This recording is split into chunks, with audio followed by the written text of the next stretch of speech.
آج سے 50-60 سال پہلے یوپی کے ایک مشہور شہر میں ایک عجیب واقعہ پیش آیا۔ شہر کے ایک حصے میں وہاں کا وسیع اور قدیم قبرستان ہے۔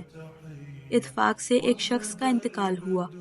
اس کے جنازے کو لے کر لوگ قبرستان پہنچے۔ جب قبر تیار ہو گئی اور میت کو اس میں اتار کر تختے لگائے جانے لگے تو جو لوگ قبر میں ساتھ اترے تھے ان میں ایک صاحب کے جو سرہانے کی طرف تھے، کچھ ضروری کاغذات جیب سے نکل کر قبر میں گر گئے۔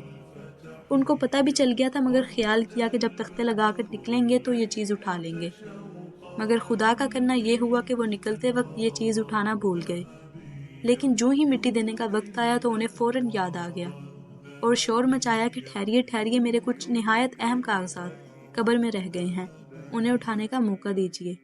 مجمع میں کچھ لوگوں نے اختلاف بھی کیا کہ اب تختے لگ جانے کے بعد قبر کھولنا مناسب نہیں ہے، مگر ان کا اصرار بڑھتا ہی رہا اور بتایا کہ اگر یہ کاغذات نہیں ملیں گے تو مجھے شدید مالی نقصان پہنچ جائے گا۔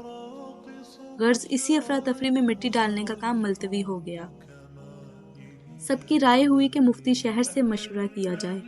چنانچہ صاحب معاملہ اور دوسرے لوگ فوراً مفتی شہر کے پاس پہنچے اور سارا واقعہ بیان کیا۔ مفتی صاحب کی رائے ہوئی کہ جن صاحب کا سامان قبر میں رہ گیا ہے وہی خود صرف اسی جگہ کا تختہ ہٹا کر اپنا سامان اٹھا لے جہاں ان کے خیال میں وہ سامان گرا ہے۔ یہ لوگ فوراً قبرستان واپس آئے جہاں لوگ ان کا انتظار کر رہے تھے اور مفتی صاحب کی رائے سے سب کو مطلع کیا۔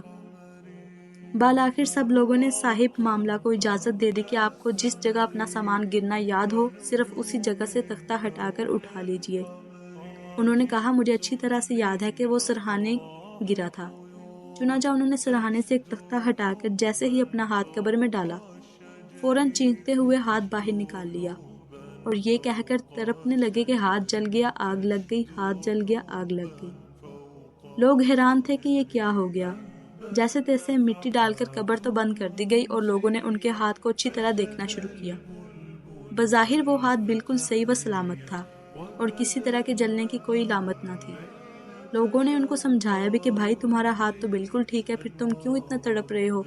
لیکن ان کی چیخوں کراہ کے سامنے کسی کی کوئی بات نہ چل سکی۔ اسی عالم میں چارپائی پر ڈال کر لوگ ان کے گھر لائے اور یہاں بھی بے حد بے قراری اور تڑپ کا وہی حال تھا۔ لوگوں کی رائے ہوئی کہ کسی اچھے ڈاکٹر کو دکھایا جائے۔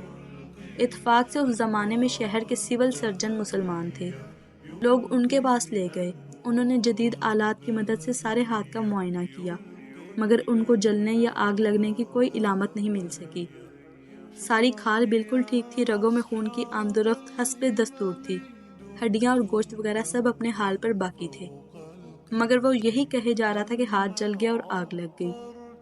ان کی تڑپ اور بے چینی کسی سے دیکھی نہیں جا رہی تھی۔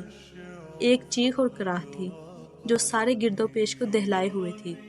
سول سرجن اور ان کے ڈاکٹروں کی پوری جماعت حیران تھی کہ یہ کیا معاملہ ہے۔ اسی طرح 3 دن اور 3 رات تڑپنے کے بعد وہ بھی اپنے مالک سے جا ملے۔